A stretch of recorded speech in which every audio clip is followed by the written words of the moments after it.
All right, so today we're going to do a deep dive on something that I think will be really interesting for all of our listeners. And it's about something that we all do every day, but probably don't give a lot of thought to. Right. It's everyday English conversation. Yeah. You know, just those like little chats we have that make up the fabric of our social lives. And Absolutely. we have a YouTube video here that we're going to use as source material from English in Comfort. Okay. And it breaks down practical phrases for these kind of like, daily interactions. Yeah. And I think you might be surprised by like how much meaning is packed into these seemingly simple interactions. It's true. Sometimes I think we take for granted how much we convey with just a few words. Right. Like even something as basic as a greeting can have like subtle implications depending on the phrase you choose. Yeah. Okay. So right off the bat, this video points out the difference between how's it going Yeah. and what's up with you. Uh-huh. I use both of these all the time. Yeah. But honestly, I never really stopped to think about if there's a difference. Well, think about it this way. Imagine you're running into a colleague in the hallway versus grabbing coffee with your best friend. Right. How's it going? Works in both situations. Okay.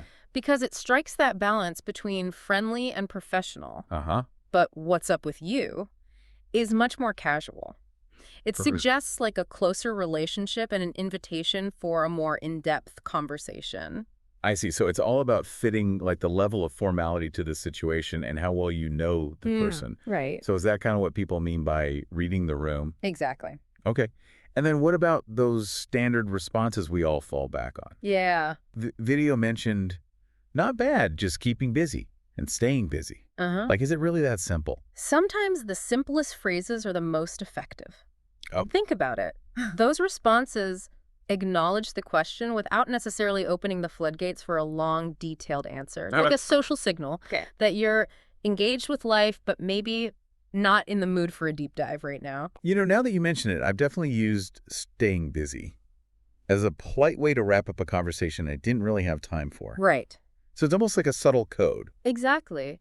It's fascinating how we develop these almost unspoken agreements about how language works in different social situations. Yeah. And it's not just about avoiding conversations. Right. Sometimes it's about finding a way to connect with others over shared experiences. Right, like that universal feeling of being completely swamped. Exactly. The video talks about staying on top of things, Uh-huh. which I thought was interesting. Is it just me, or does that phrase suggest that, like, everyone's secretly struggling to keep their head above water? I think there's a reason why phrases like hectic and crazy are so popular when describing work situations. Okay. I think in a culture that often glorifies busyness, admitting you're struggling can feel almost taboo. Right. But using these phrases Yeah. lets you vent a little while still projecting an image of being in control. So it's like a socially acceptable way to acknowledge that things are tough without appearing incompetent. Right. It's almost like a badge of honor to say you're crazy busy. Yes. But let's be honest. Sometimes we just need a break from all that intensity, even in conversation. Of course. And what better way to do that than with a little weather talk? Exactly. It's the ultimate neutral ground. Absolutely. The video focuses on the word unpredictable to describe the weather, which, let's face, is true for so many places. Sure. But it's more than just a factual statement, right? Yeah. It's like an invitation to bond over shared experiences. Absolutely. Complaining about the heat, celebrating a sunny day, commiserating about a sudden downpour. Right. It's a way to find common ground and build rapport. Yeah. And it can even lead to like funny stories or interesting observations. Right. Like, have you ever noticed how checking the forecast can be almost addictive? Oh, tell me about it. Yeah. I'm constantly refreshing the weather app, even if I know it's probably going to change 5 minutes later. It's like we have this deep-seated need to predict the future, even if it's just about something as simple as the weather. Right. But, while weather talk can be a great icebreaker, sometimes we want to move beyond the superficial and actually catch up with someone. Yeah, catching it sounds so straightforward, but there's a lot more to it than just exchanging information. Right. It's about reconnecting, rebuilding those bridges that might have weakened over time or distance, and it requires a certain level of vulnerability, right? Yeah. You're letting someone into your world, Right. sharing snippets of your life and experiences. That's such a good point. It's about creating a space where genuine connection can happen, even if it's just for a few minutes. Exactly. But let's be honest. Sometimes even the most enjoyable conversations need to end gracefully. Of course. And the video suggests I should probably get going as a way to do that. Yeah. What do you think? I think it's a classic for a reason. Okay. It's polite, it doesn't require a detailed explanation, and it subtly signals that you respect the other person's time. Right. Plus, it can be adapted to different situations by adding a little context. Okay. Like, I should probably get going. I have a meeting in a few minutes. Right. So it's like a multi-purpose tool for navigating those tricky social moments. Exactly. And then don't forget the power of take care. Yeah. It's a closing remark. Oh, yeah. It's so simple. Right. Yet it conveys a sense of warmth and goodwill. You know, I've never really thought about it, but it's true. It goes beyond just saying goodbye. It's like a little affirmation of the other person's worth. It is. These tiny phrases, these seemingly insignificant exchanges, they make up the fabric of our social lives. And they're worth paying attention to because they reveal so much about how we connect with each other. Absolutely. Okay, so we've covered a lot of ground in this first part of our deep dive, from greetings to goodbyes. That's true. But there's so much more to uncover. Of course. And we will be back after a short break to explore even more of those subtle but impactful phrases that shape our everyday interactions. Sounds good. Welcome back to our deep dive, into those everyday phrases that really color our interactions. Right. We've talked about starting and ending conversations. Right. But what about all the stuff in between? Right. Like, how do we keep a conversation flowing and make sure that everyone feels heard and understood? Yeah. Like, I feel like there are these unspoken rules that I'm not always aware of. Absolutely. And that's where active listening and empathy come in. Yeah. Simple phrases like, I hear you, can go a long way in validating someone's experience. Yeah, it's like saying, I get it, I've been there. Exactly. Without actually having to tell your whole life story. Exactly. It acknowledges their feelings. Right. And creates a sense of shared understanding. Yeah. Which is so important for building strong connections. Okay. This video also talks about how we talk about deadlines, which I think is something everyone can relate to. Right. Deadlines can be brutal. Yeah. Doesn't that just sum it all up? Oh, it does. It taps into that shared experience of pressure and urgency. Right. That's so common in our work-driven culture. Right. But the interesting thing is that even when we complain about deadlines, there's often a sense of pride mixed in. There is. Right? Like it's a badge of honor to be stressed out and overworked. It is very strange. I know. But even in those moments, I think we look for ways to find meaning or enjoyment in what we're doing. Absolutely. Yeah. And that's where a phrase like, at least it's interesting work comes in. Right. It's a way to reframe a challenging situation and focus on the positive. Right. It's like finding that silver lining even when you're up against a wall. Exactly. But, sometimes even interesting work needs to be put on pause so we can actually have a life. Yes. And this video also has some tips on graceful exits. Yes. It highlights the phrase, I don't want to keep you. Okay.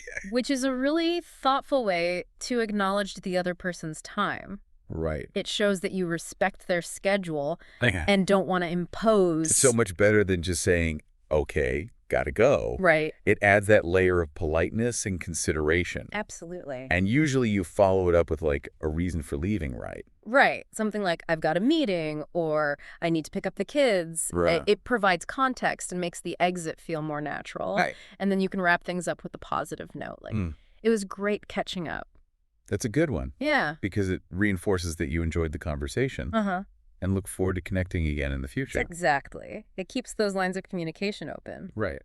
Speaking of future connections, what about those phrases we use to bridge the gap between goodbyes? You mean see you soon or see you later? Exactly. I never thought about it.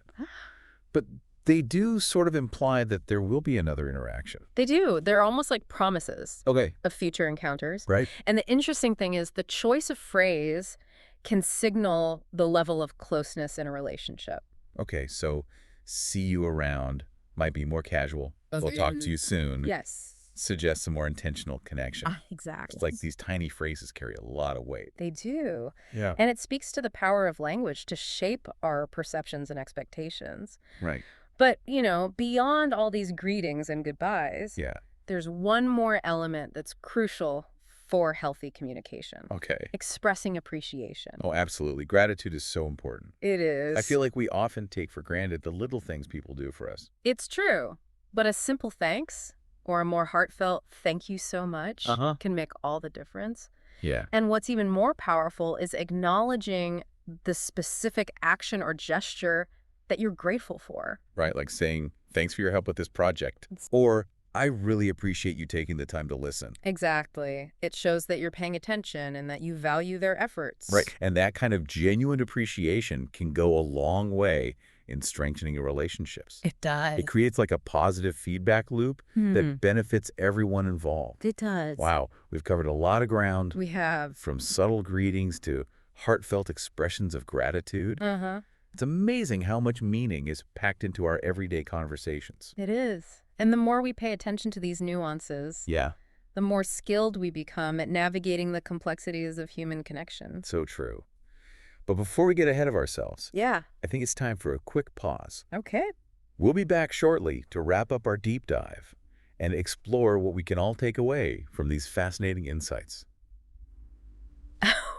Way! And we are back, ready to kind of wrap up this deep dive into the fascinating world of everyday English conversation. Right. I think we've gone pretty deep on these phrases we use all the time. But maybe don't always give a second thought, too. It's like we've been looking at these, like, familiar words under a microscope. Right. And discovering all these, like, hidden layers of meaning. Right. And social significance.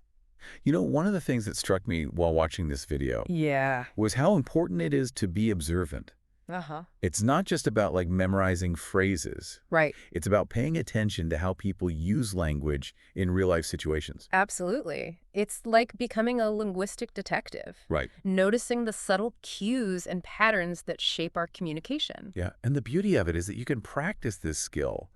Like anywhere, anytime. Oh, yeah. You know, it's not limited to formal settings or textbooks. Right. You can learn just as much from eavesdropping on a conversation at the coffee shop. Right. Or listening to how people interact on public transportation. It's true. And what's fascinating is that even the most mundane conversations can reveal profound insights into human nature. Right. Take, for example, the seemingly simple question, how's it going? I know we talked about this earlier. Yeah. But it really is more than just a greeting, isn't it? It is. It's like this multi-purpose tool that we use to connect, empathize, and even gather information about the people around us. Exactly. It's like a social sonar, sending out these subtle signals and receiving feedback about the emotional temperature of the room. Interesting. And the more attuned we are to these signals, the more effectively we can navigate, those complex social dynamics. So it's not just about what we say, but how we say it. And even when we say it. It's true. It's about like reading between the lines. And understanding the unspoken rules of communication. And that understanding can be incredibly empowering. It allows us to communicate more clearly, build stronger relationships, and even navigate challenging situations with grace and confidence. You know, I think this whole deep dive has really highlighted the fact that language is so much more than just words. It's a powerful tool for connection, expression, and understanding. It really is. And the more we appreciate the nuances of language, the richer our interactions become. So to everyone listening out there, I encourage you to kind of embrace your inner linguistic detective. Yes. Pay attention to how people use language in your daily life.